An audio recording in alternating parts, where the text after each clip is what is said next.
Good evening. Welcome to Single, Saved, and Satisfied, where I talk about my singleness, my satisfiedness, my savedness. And I tell you stories of me being single and saved and satisfied. Tonight, I'm going to tell you about whoo, the time that I got flued out to Connecticut. But before we get started, merch time. I have merch. This tumbler, again, I have raved about this tumbler. It has my logo on it according to Akara. And on the back, it shows where you can follow me. It's available on according to akara.springs.com. Last time I checked, it's still there. I love these tumblers. It's awesome. Now, I got this glass. In this glass, I have me a little concoction. This ain't bedtime stories or bedtime cocktails, so I ain't gonna tell you what it is. But it's a nice little concoction. But I got this from Dollar Tree. This is kind of cute. Good day, bad day, don't ask. This I got it filled up to the good day. Oh, now you didn't really see that. Good day, good day, good day. It was a good day, but a long day. Ciao. I almost didn't come on tonight because I went in early after having an early morning chat and with a plan to do get something done until I got there and boy, if you want to make God laugh, what they say, tell him your plans. Well, he got a good hearty one to this morning. I actually woke up like around 3:30. I prayed about it. God honored my prayer. But did I do anything that I plan on doing? Not at all, honey. Not at all. I'm gonna move this camera a little over to the right so that I'll stay in focus. Now, I need to learn how to do filming because I do know one little thing about when you film that they have a spot where it's marked that this is where you sit every time. This is where you stand every time. But it's a marked spot. You know what I'm saying? But, I never took up filming. I'm just doing this to do this. You know what I'm saying? Maybe one day you might see me in a commercial or something. um, I'm not really trying to be a talk show host, but I do want a successful podcast. I do want a successful vlogging channel on YouTube. And successful will be getting enough followers so that I can monetize it and start getting them YouTube checks or IG checks or Facebook checks or wherever those checks come from. Hello. um, but moreover than just getting the checks is also providing really good content. Single saved and satisfied is something that's kind of my heart because I know there's someone out there. I I know there is someone out there that feel me. You 50, you're 40, you're 30, and you're single and you're not satisfied. Child, it took me to be like 49, 48 to be actually happy with being alone. And I don't even want to say alone, being single. Let's not say because alone sounds so bad, but being single. And I am here where I'm satisfied. Is there lonely days? Yes, there is. There's definitely lonely days. But on the most part, I'm enjoying being by myself in my own apartment. Um, Eventually in my own house. You know what I'm saying? Even when if I ever get married, if it's God's will for me to get married, and I still have hold out hope. So I really believe that it is. I think that I'm going to be so ready and so prepared for my husband, when God presents me to him, or however you want to say it, that I have been there. It's just a matter of putting into action what I have learned throughout my life. You know what I'm saying? Um, But at any rate, let's talk about the time I got flued out. I did get flued out. It what didn't happen at all. It only happened one time in my life where I got flued out. I did. That's right. Girl got flued out. You know, I'm sitting up there looking down at the buttons. I don't never use my buttons. A girl got flued out. A girl got flued out. A girl got flued out. Okay, I'm saying. I am a whole fool. I'm playing around with this. I am a little tipsy because I did have me a little drink before I got on to relax myself because I was a little tense after working so diligently at my wonderful day job. I actually really like my job. So let's get into it. Let's get into when the girl got flued out. Picture this 1995.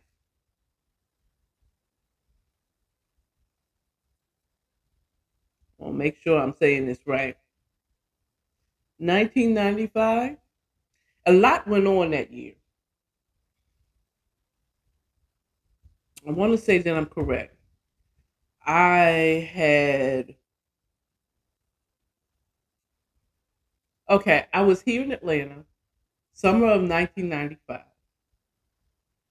spring of 1995, actually, because this happened after Freaknik of 95. It was a debacle, if I recall correctly, because Mayor Campbell was trying to shut it down. And we was like, we're going to party anyway. um,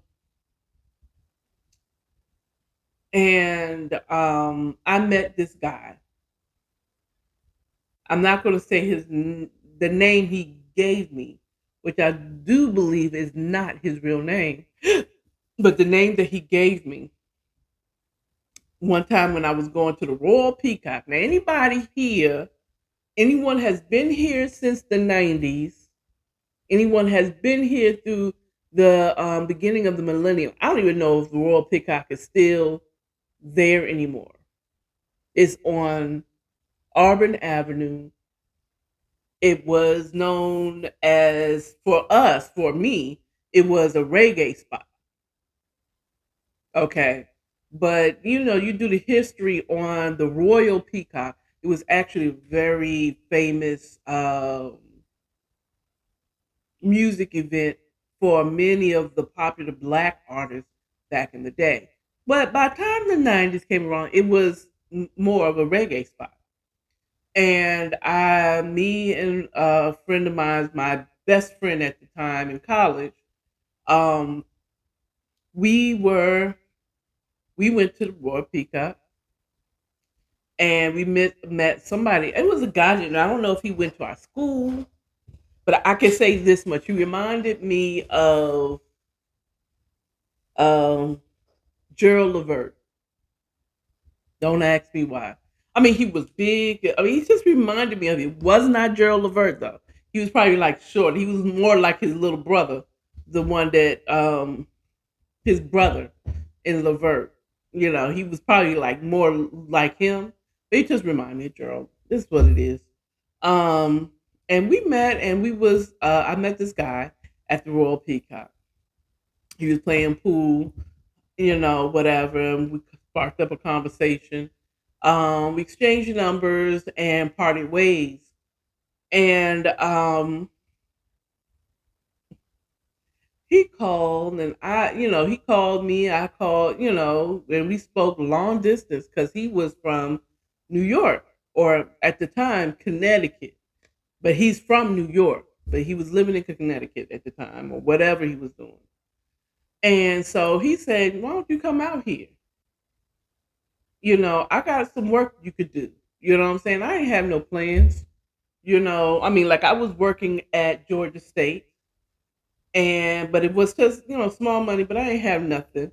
And now this is flued out before I knew what flued out meant. You know what I'm saying? And so he's like, yeah, I'll get you a ticket and fly you out. I'm like, okay, all right. I got a dude that got a little cash that he gonna fly me out. Flew out. I got flew out, right? So he got my ticket on, it wasn't JetBlue, it was Value Jet. That in the mid 90s is the equivalent of putting me on Spirit. Okay. It was an air Greyhound, basically, it was. From here to Atlanta, the flight was horrible, but they weren't nickel and diming you for everything. Okay. So I get out there to Connecticut, and I'm thinking Connecticut. I'm thinking, who's the boss, Connecticut? Fancy Connecticut. Man, I got to Hartford, Connecticut. Now, mind you, I didn't tell anybody at where I was except for my cousins who I was staying with that I was going, okay, to Connecticut. And that was only by the grace of God. My cousin helped me understand. I'm gonna tell you something. A pause. Side note. I was thinking this morning, you know, anything that I ever grasped and I learned, like I learned, came from a Sagittarius. A Sagittarius has always been a way, they just know how to teach me. They speak my language. Maybe because my I have Sagittarius and Mercury, but which I think Mercury rules your communication. I'm not an astrologist, but I dabble. So and he explained, which my cousin is a Sagittarius, still living.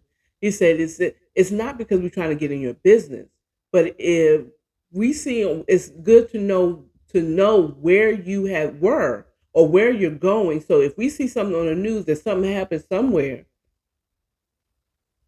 we know to be concerned or not.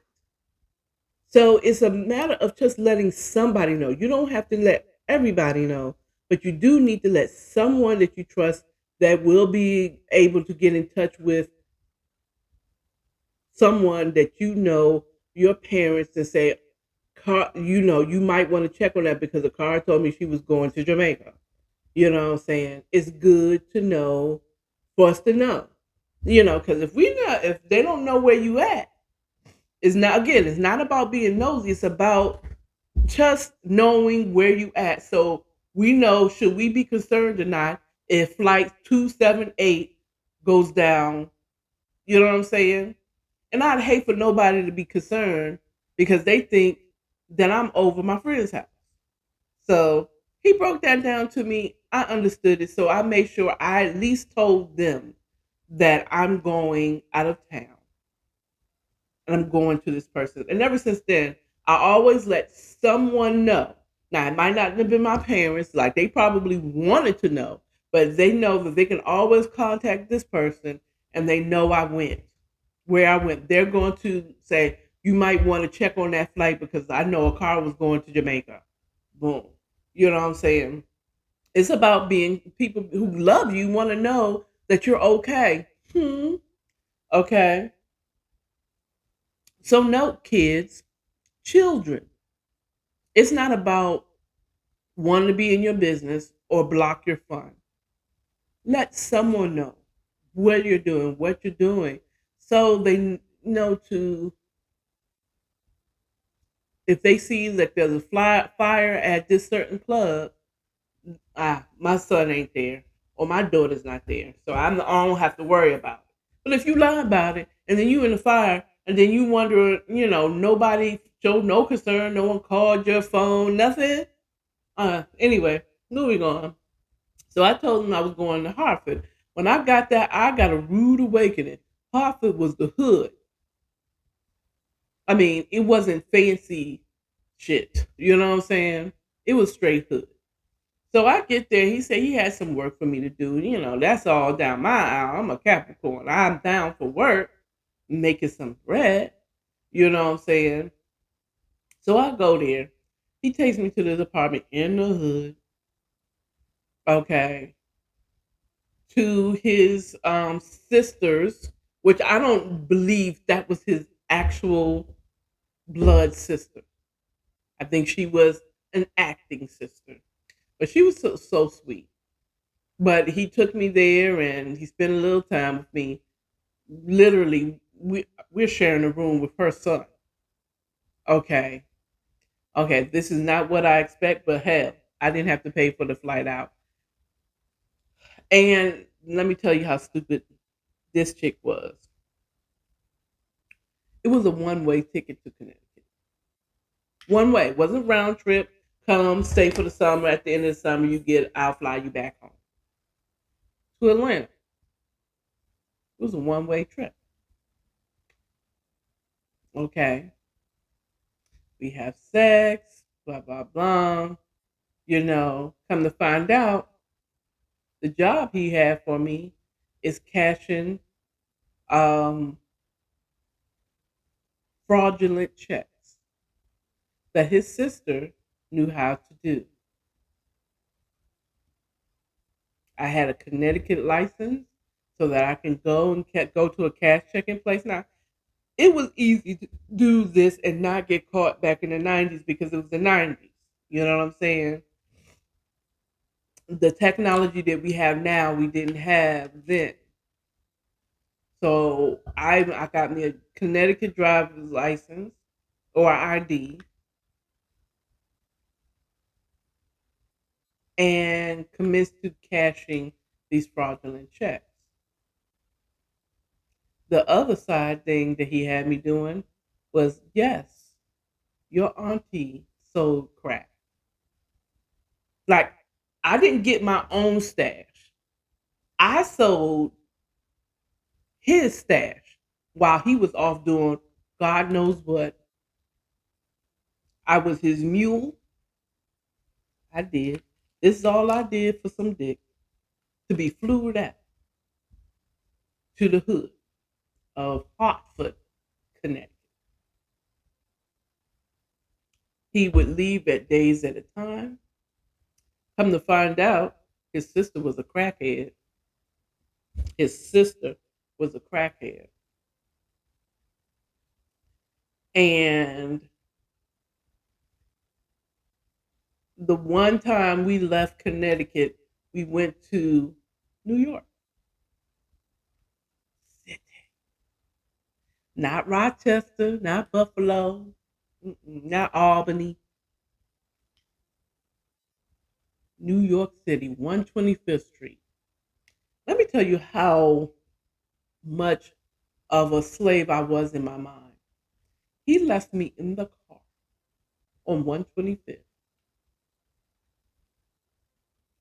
for about 2 hours while he went and got his hair did. That's right. He went and got his hair did. Did he get my hair did? No. Did he buy me a pair of shoes? No. He brought me to New York to be his mule.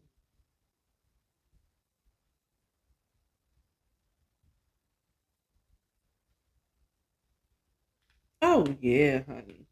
Look, I've been there. I've done some stupid ass shit. And only by the grace of God I'm standing here and doing this video. Okay. Only by the grace of God that it was not that put me in behind bars.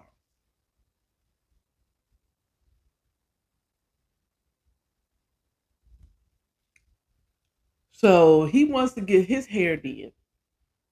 He's really in New York to pick up his stash. I sit in the car. I don't get out of the car. I could have gotten out of the car. What the fuck was he gonna do? I was on 125th and I only saw it from the window of the car. While he went and got his hair did. And when I say he got his hair did, no. It wasn't no Al Sharpton shit. But it was an Al Sharpton shit. And anyways, back in the days in 95, 94, 95, you know how Diddy He had the Caesar, but it was still, like the fade, and he had his hair was curly. That wasn't his natural hair. He had his hair texturized to look like he had good hair, and had the nerve to get back and cry. My hair look good. My hair look good. Like, bitch. They'll say, yeah, it look fine, whatever. And so we go to, I guess, his mama's house in New York. He comes back with whatever. Now, the funny thing, I remember him. I was in the car. He was doing something. He was going to the house, going in the house, I guess making sure shit was clear. I don't know. But this was definitely like his mom's house or an older woman's house. Who knows? I don't know. This man could have lied his face off to me. And I remember him running across the lawn, the little bit of lawn. Now, I'm from Fort Washington. We had real yard. Those y'all love you. Mwah, mwah, mwah. If you're in the city of New York and you have a house, you really don't have a lawn. You ain't got no lawn like we have in the suburbs of Maryland. Okay, so whatever. He was running across and he fell, and he tried to play it off like he flipped, but he fell. On the inside, I laughed because at this point I realized I've been played, and I'm in a situation that I gotta, I had to play along to get along. Okay, because I'm in a fucked up situation because my dumb ass didn't secure a flight back. Okay, so I'm doing this, and he gets in the car. He has me drive because he's tired. Then he's like, he's mad because I'm driving fast and shit like that. I'm like, well, whatever. And in my head, I'm not thinking, bitch, you got crack on you. You might want to keep the speed limit. I'm trying to drive fast because in my head, I'm against the boogie. And at this point, I'm officially gangster because I got crack on me. I was so stupid in my 20s. I was a dumbass. But so we eventually get back to Connecticut. Then he was supposed to go. He left for like a while, and they were supposed to go and do something. And I don't know. It was some stupid scheme, and I was left there basically by myself. Barely no food to eat, and I'm literally staying in the house. I'm staying in the fucking house. I don't even remember taking showers and shit. Okay. I'm in there. The most I did was go across the courtyard to go to the bath. I mean, go to the laundry and wash clothes. I stayed there. Like I stayed in an apartment. And I guess they got back. Him and his sister got back from whatever they were supposed to do. It did not go the way it was supposed to go, whatever. And he's calling me asking, trying to get the lowdown of what's going on. And I'm barely answering the question. His sister hangs up on the fucking, you know what I'm saying? Whatever. Da da da da. So later on, after she left, he comes back. I let him into the apartment, and he commits to whooping my ass. He's like, what? That was the first time that has ever happened to me in my life. He dragged me by my head. He stumped me in my stomach, and he backslapped me. I flew back. I've never had this happen to me.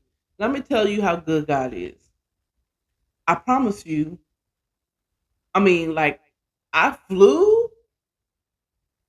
and I felt it, but I didn't feel it.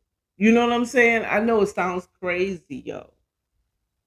It sounds crazy as fuck. He comes in, he said, "What y'all doing with da da da?" He puts it all on me. I'm the only one that I just let you in. I just sold your crack, nigga, while you was off doing God knows what for God knows who. I'm not arguing. I'm just like, I'm sitting there and he turns around, after I let him in, he backhands me. I go flying back, you know, and then he grabs my hair, pulls me by my hair, then starts stumping me in the stomach. Like I promise you, I am seeing it third person, or I'm feeling it third person because I don't. He's stumping me in my stomach like he could possibly have me pregnant or something. Like, nah, nigga. What were you trying to do? Like, I promise you, the only thing my gums bled a little bit. And now, mind you, this was not too far from the Nicole Simpson and what's his name, O.J. Simpson trials and shit like that. And I was like, oh, after he hit, called himself beating me up, I promise you, either he hits like a bitch, like a baby bitch, okay, or God was protecting me, but I felt nothing except for that one. I mean, of course, but I wasn't in pain. I honestly was in pain. I was not. Like he was stumping me in the stomach, but it's like, I mean, he didn't black my eye. I had no bruises. But what I did do is like, oh, he do this to me? Oh no. He did after he did all that and took all that shit out on me. You think I was gonna sit there? I said, oh, hell no. Now mind you, okay, I skipped a lot because I got there, it was all peaches and cream and all that stuff, right? And then my aunt started calling. So let's rewind back to when I got there. It was not peaches and cream because this is not the Connecticut I thought I was going to be at. Okay. Hartford sounds real fancy, but it is not. So we get there, whatever. And everything was kind of like cool. He was still kind of hood whining and dining me, or I don't know. I don't know. At this point, I realized I had fucked up because when we showed, first of all, he picked me up in a fucking car that had no fucking brakes. Let's say that much. Okay. Ghetto as fuck. So he's stopping the car with the emergency brake. I think we initially came in through the front door, but he was coming in and out through the fucking window. Anyway, Lord Jesus. Anyway, so I'm there and it's like, okay, I done fucked up and it's a one-way ticket.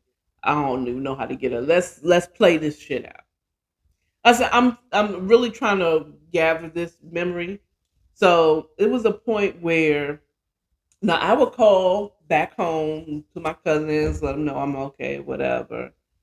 But at one point, my aunt, who I love her, my aunt on my father's side. Now, mind you, I wasn't raised by my biological father. Okay, he left me and my mom when I was at 5 years old. You know what I'm saying? He left, but he was always around. It's weird. He left us, but he was always around. He was never far. So, but I didn't wasn't raised. I was raised by my mom and my stepdad or my dad. I call him my dad. My stepdad is my dad. So I only know my aunt in passing, if I want to say.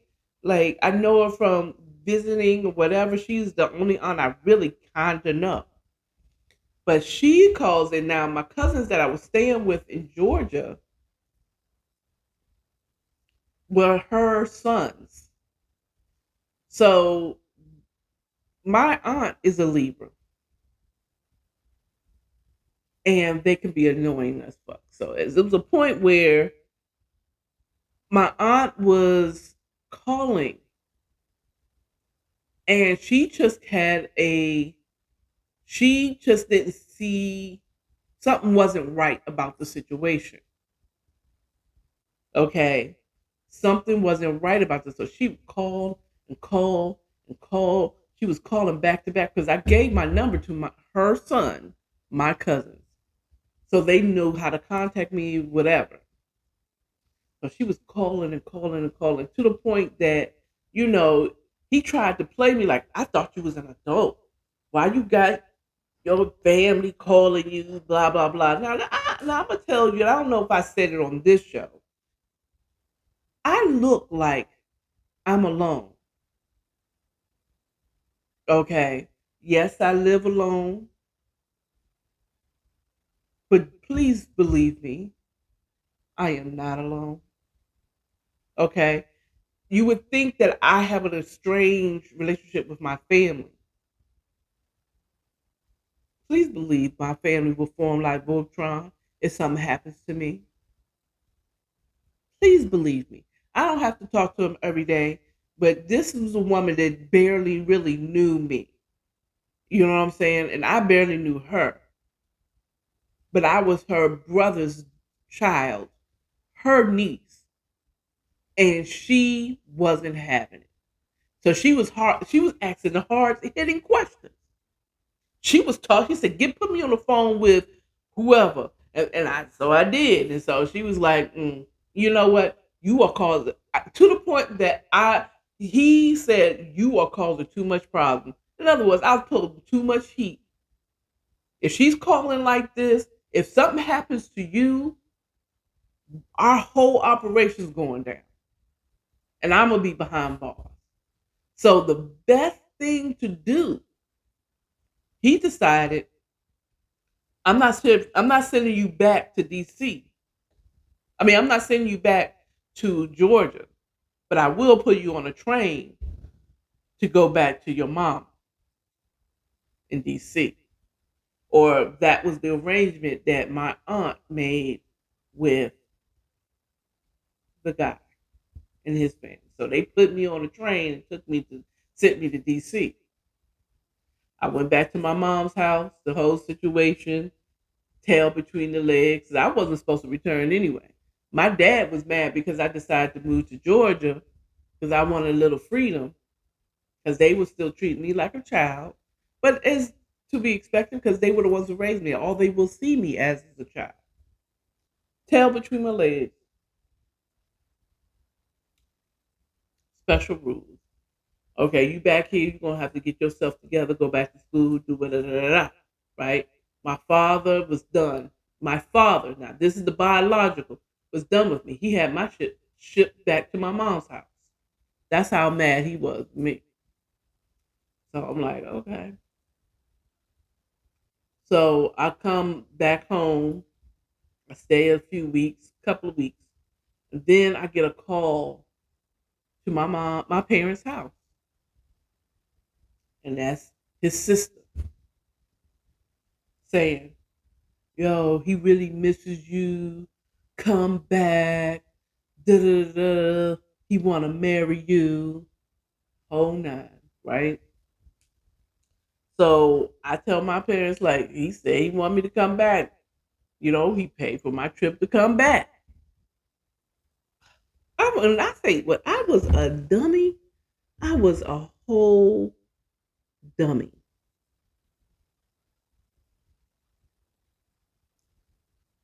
A whole dummy. So not only did he fly me out, I was flew out, but I was sent for again with the promise of getting married. Okay, it was not that. That's when, okay, we got her now. We didn't send her back home. We didn't. She didn't chose to come back again. So we're really gonna put it down. Now this time I can't. Now that I had left there, I cannot go back home. They said you leave now, you cannot come back. ever again. Well, you told me I couldn't come back when I left to go and stay with my dad. With my father. Okay. But this is my chance of getting married. Even if you don't like him, this is my chance of getting married. This is how desperate I was to be married. This stupidity. He's already shown me his stupid colors. And that's when the whole trip to New York and all that stuff happened and being stuck in the house. And then he beat me. And that point is like, now, before I left, I ran into what would later be my son's aunt. And she gave me her number. You need anything. It's almost like, I feel like that was God's, like, still being there for a dummy like me. He was still being there for a dumbass. She was the way out. So I got her number. I go back to Connecticut, to the hood, to be involved with this stupidity. You would have thought I was on crack. You would have thought I was on crack. I was on nothing. All I wanted was weed. I want no nothing, no crack. No. So I go back and then again, like the whole thing happened. He beats me. I'm like, I am no Nicole Simpson. I crept out that window with my little book bag of shit. Walk, Walked away scared because I'm thinking he's on the roof. He's claiming he's on the roof. He's watching everything and shit like that. And he's probably not. He's probably with another bitch fucking her in her own place, in his own place. Probably have a whole family, as far as I knew. So I get to the closest train station. I have $1.86, if I recall, to my name. It was just enough to get me on a bus that took me to the local bus that took me to the Greyhound depot. Well, the transportation depot, it both had a train and the bus at the same spot. And I'm there trying to figure out how to get the fuck out of Connecticut before he realized I'm gone. And I'm at the train station trying to figure out some shit. Somebody said something about calling the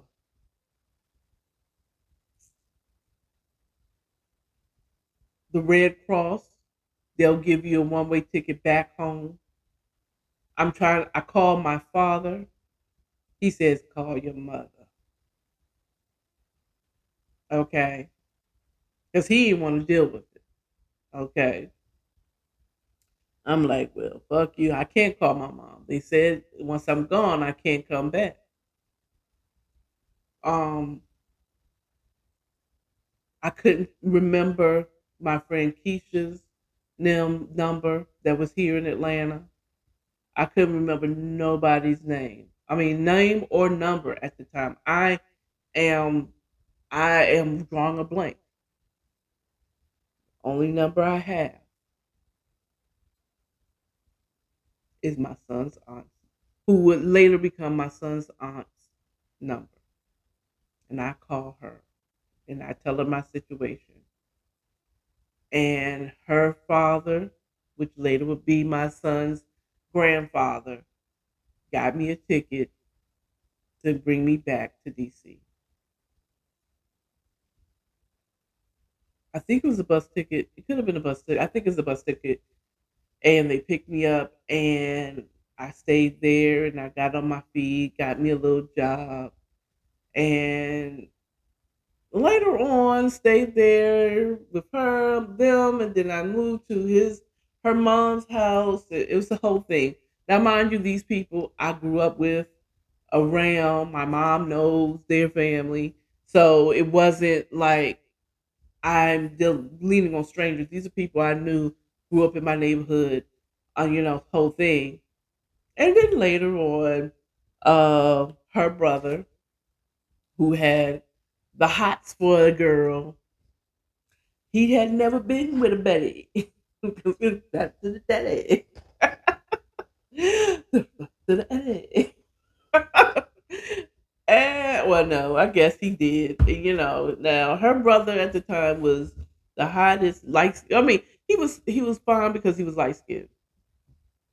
Okay, he's tall. He's Gemini. Gemini, and he was the Gemini, the quiet, only boy. He was at that stage in his life. He might be in his wild, crazy stage now.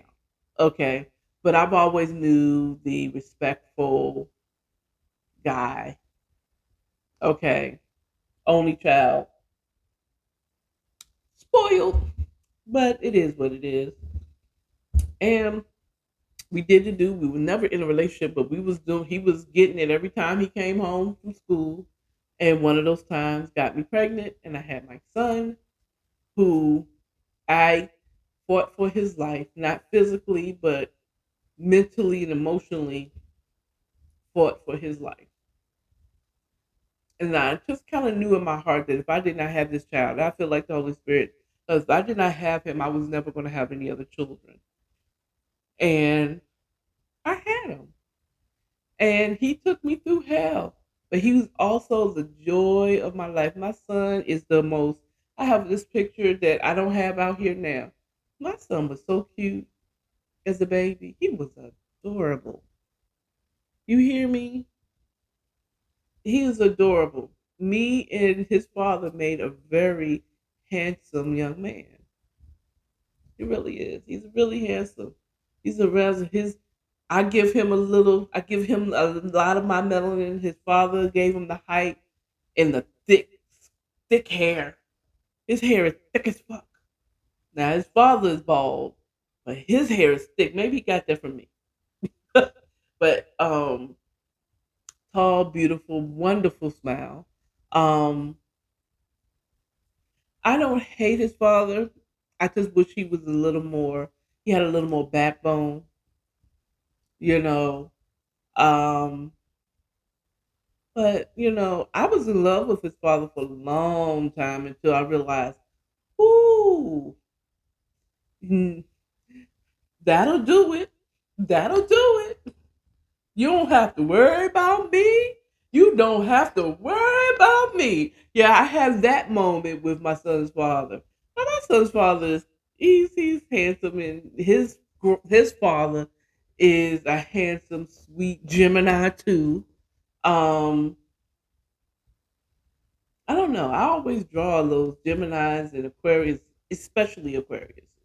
I I promise you, I don't chase them. They are they're like magnets to me. I promise you. Every time I turn around, I am around a. You would think that I'm an Aquarius and not a Capricorn because please believe me, Aquarians, those air signs. If you find one, I promise you, there will be another one somewhere close beside. Okay, what I'm surprised about, like I was just watching something about Kim and Kanye. She's a Libra. He's a Gemini.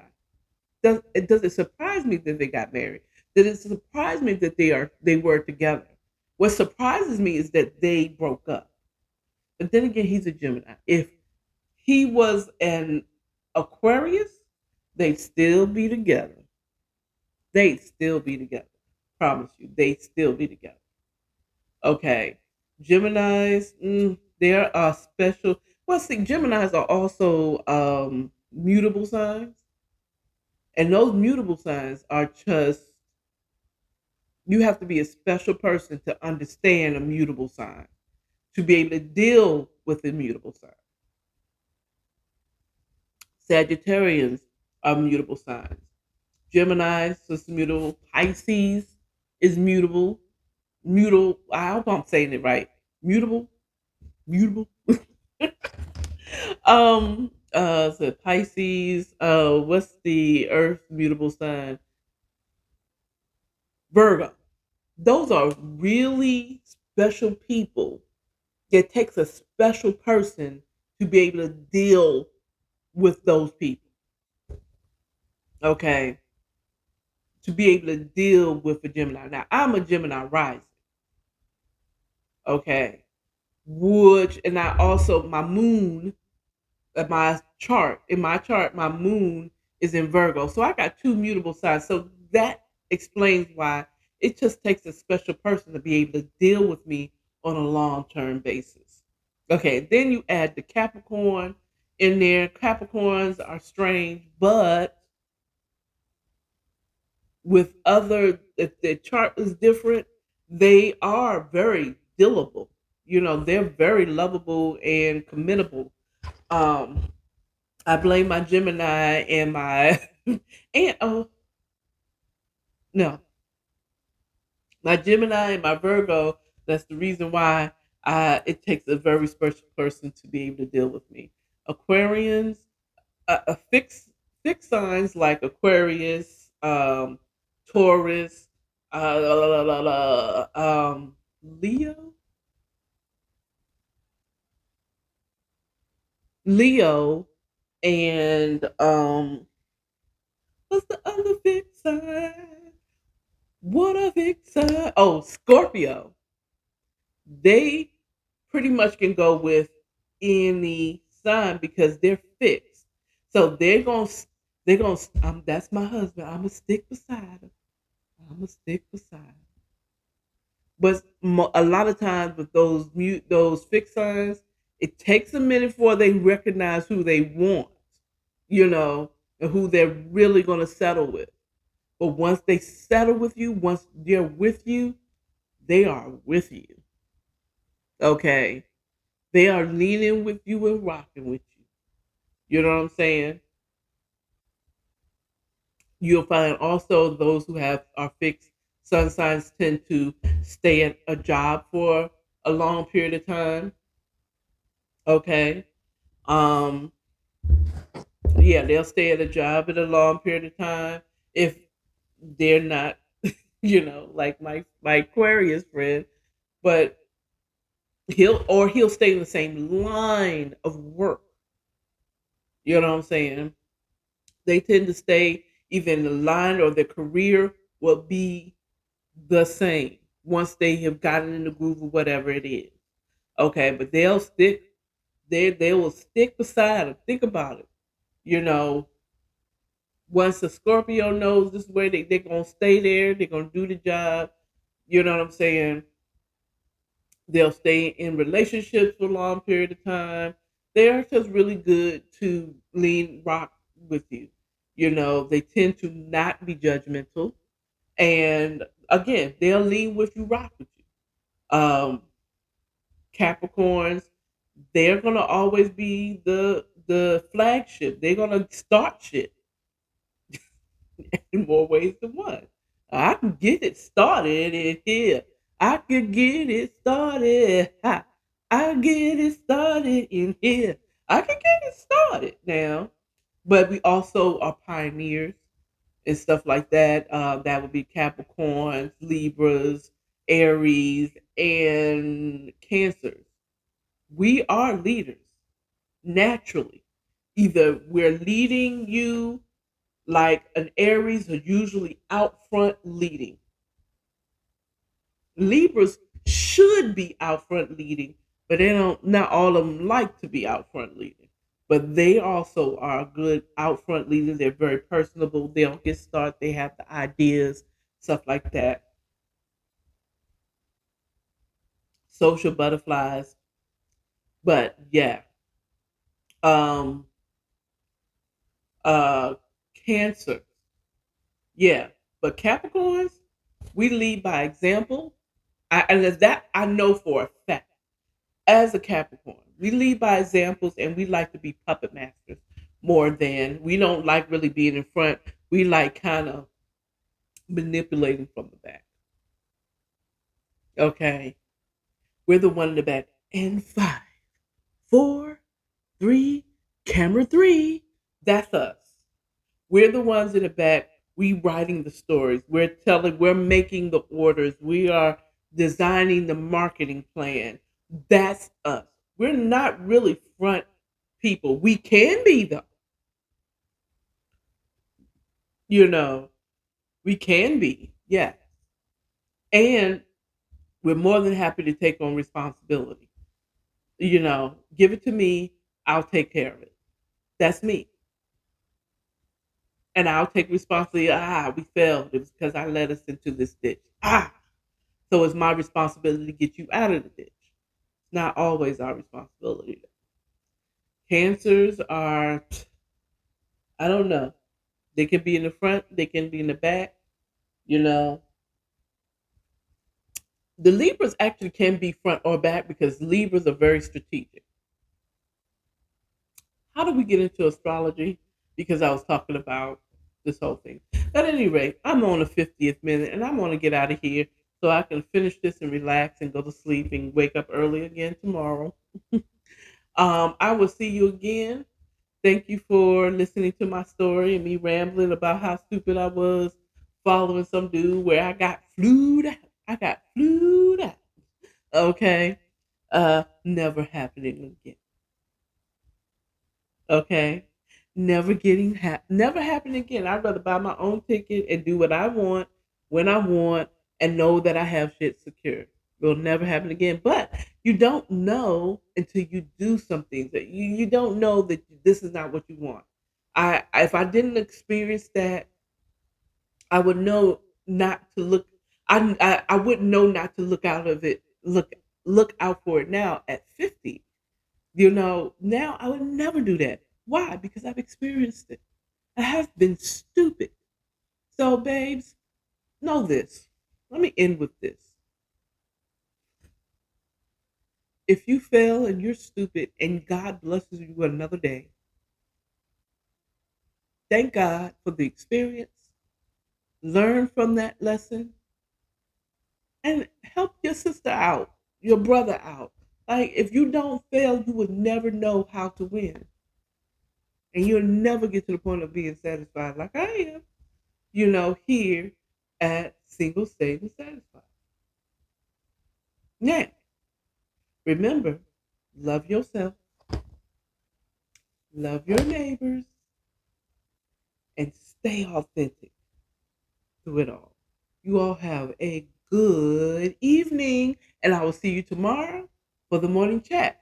On Fanbase, I'll be going live on Fanbase for the morning chat for the remainder of this week. Thank you, and good night.